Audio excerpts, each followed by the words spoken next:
We have some representatives here from the faith communities, and I thought I'd just let them each bring a quick word. It's been another busy year for the Earth Keepers in Michigan's Upper Peninsula.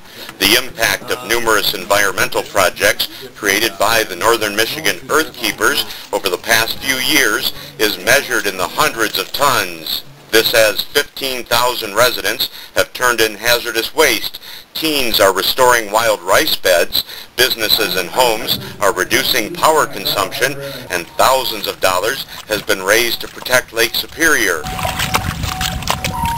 The nonprofit Michigan Earthkeeper Initiative, its 9 faith communities, an Upper Peninsula American Indian tribe, and over 400 volunteers were honored recently with the 2007 Lake Superior Magazine Achievement Award.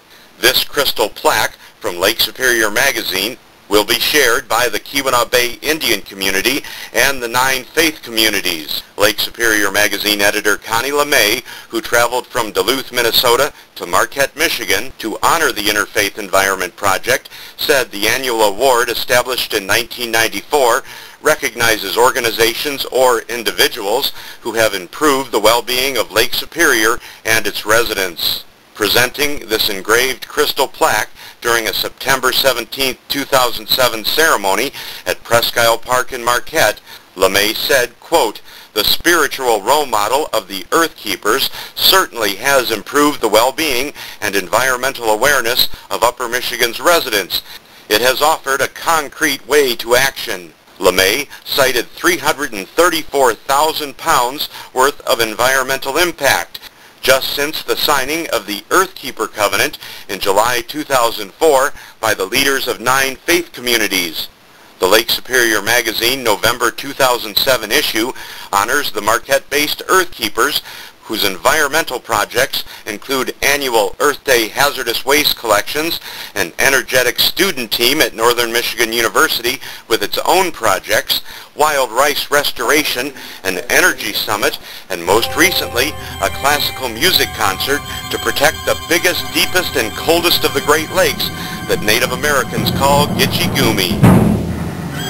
As we gather here, Connie, you probably remember it was Lake Superior Magazine. Reverend Magnuson told editor LeMay that Lake Superior Magazine was the first to announce the existence of the faith-based environmental initiative. So thank you for that. The Earthkeepers would like to thank all those organizations who have honored our efforts during the past year, including the 2007 Lake Superior Magazine Achievement Award. The Earthkeepers were also given the 2006 Lake Superior Binational Forum Environmental Stewardship Award. And the Earthkeepers are very thankful to be repeat winners 2 years in a row for the Acton Institute's Samaritan Award.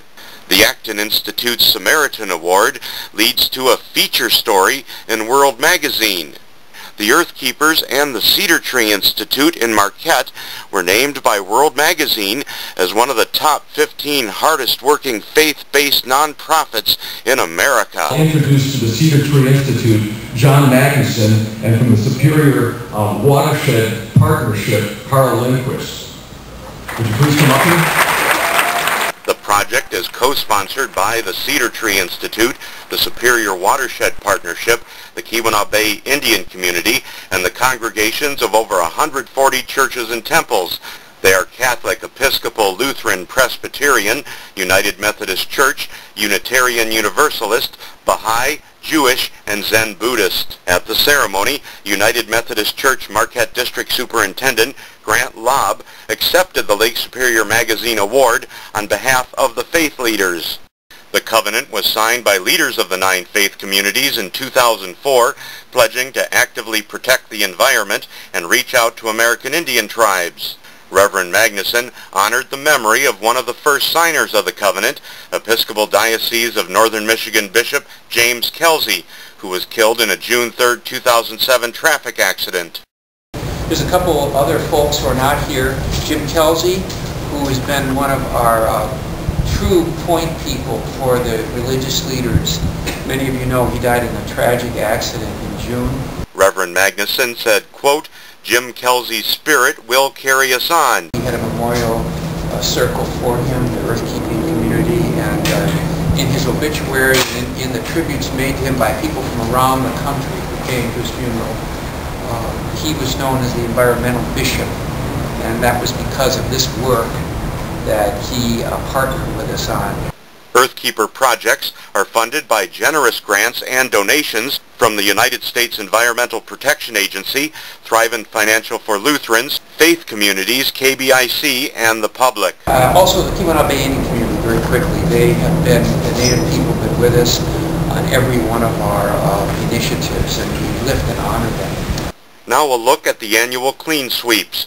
The 2005 clean sweep collected over 45 tons of household hazardous waste at 24 sites across northern Michigan, including pesticides, drain cleaners, insecticides, lead-based paint, liquid mercury, and vehicle batteries. The items were properly disposed by 3 northern Michigan landfills that accept hazardous waste, and those landfills reported they received more in 3 hours from the Earthkeepers than the previous 2 years combined. And the 2006 Earthkeeper Clean Sweep almost overwhelmed organizers. This is over 320 tons of electronic waste was turned in by the public. This included old and broken computers, cell phones, and other electronics. All were recycled. On Mackinac Island, it was an ironic sight, as old-fashioned means of transportation, horses and drays, that were used to haul away New Age computers that had since gone obsolete. This photo by Tom Butchko of Marquette represents about 80% of the hazardous waste that was collected, as it was stored at a warehouse at K.I. Sawyer, awaiting additional semi-trucks to bring it to a recycler in southern Michigan. Now the 2007 Earthkeeper Clean Sweep. Over 1 ton of pharmaceuticals and over $500,000 in narcotics was collected during the 2007 Earthkeeper Clean Sweep at 19 free drop-off sites across a 400-mile area of northern Michigan. The drugs were destroyed in a high-tech, low-pollution, EPA-approved incinerator near St. Louis, Missouri. The Earthkeepers would like to thank the dozens of police officers and pharmacists who volunteered their time during the 2007 Clean Sweep.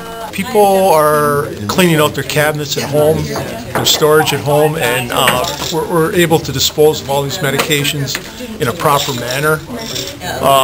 We're seeing a wide range of medications being brought in, everywhere from regular drugs, over-the-counter drugs, to controlled drugs. This prescription is over 20 years old. And have you seen other old prescriptions? Yeah, we've seen some really old stuff today. Why do you think that is? People just forget about it? Well, I think they just anticipate, well, maybe I'll be able to use this again. It's a great way of bringing in potentially harmful things to the environment from people's homes into the church offices and church rectories. This is a compact fluorescent light bulb. Now we change gears to energy conservation. There is definitely a shift of consciousness occurring. On June 13, 2007, about 100 people attended the Earthkeeper Energy Summit in Marquette. The summit inspired about 500 UP businesses, churches and temples, and homeowners to reduce their power consumption, thus reducing utility bills and helping the environment. In 3 years of savings, you would free up between $850,000 and $1.3 million.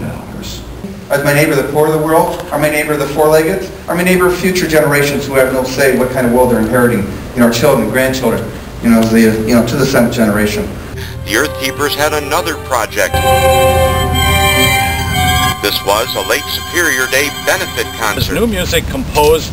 A press conference was held at Presque Isle in Marquette. Well-known Upper Peninsula musician Evan Primo, as well as a piece called Elements. The press conference announced the creation of the Boreal Chamber Symphony, directed by Craig Randall Johnson, with Jim Strain and Carrie Biolo, also dance artist Maria Formolo. Some members of the symphony practiced along Lake Superior and used the water as an instrument.